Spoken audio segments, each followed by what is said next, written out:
My name is Kyle Oatis. I am an OT and I work at In Motion Hand and Physical Therapy in Marietta, Georgia.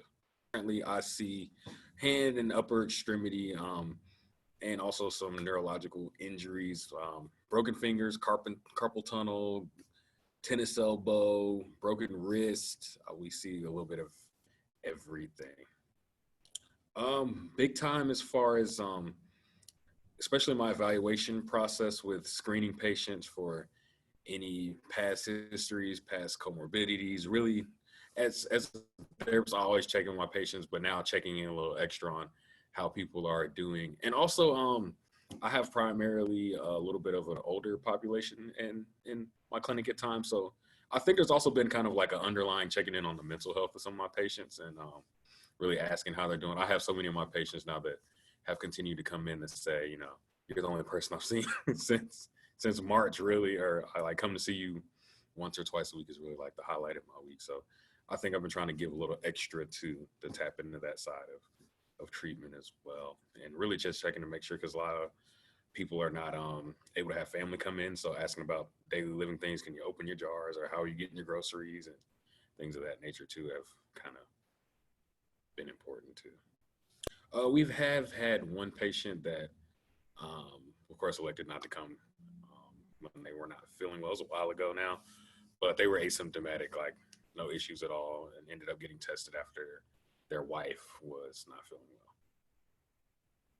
For our clientele specifically, no, but in-house we have had, as fluid as the situation, have had to learn a little bit about, what are we looking for as far as symptoms, and how are we going to portray our safety standards and up our safety standards for our patients too. And just having knowledge of like you said, surfaces and what it takes to clean things and precautions. And then, so I haven't been in inpatient for a while, but sometimes it's kind of getting used to precautions and stuff again. And it's been a thing in front office staff as well, as far as just finding a new system for who's taking temperatures, where are we recording this, who's screening, who's doing calls to see, how the patients are doing, things like that have been kind of different.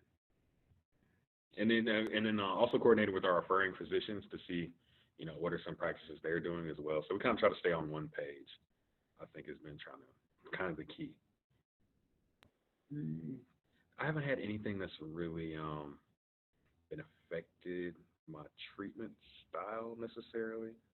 I think the biggest thing that's been different for me, I'm a very hands-on person, of course, as a hand therapist. So, and also I like my patients to be kind of not close and get to know each other too as well. So having to space them out and having to kind of rethink my process, my treatment process has been different to ensure that just like everybody's socially distanced, and also I'm clean, extra clean, going from person to person. All my equipment is clean. So it's kind of, we rework some of the way I might schedule and just go out throughout my day.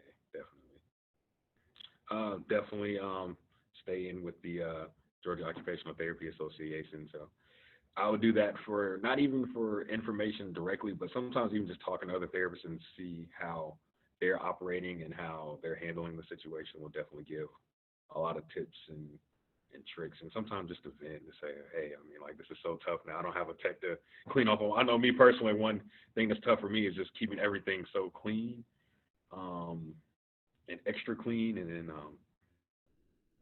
then still trying to treat and do stuff like that has definitely been a process. Like I said, it's just reworked how I do everything, instead of like setting something down and then going there and doing there to clean it before I set it down, because I don't want to contaminate that surface and then got to go back.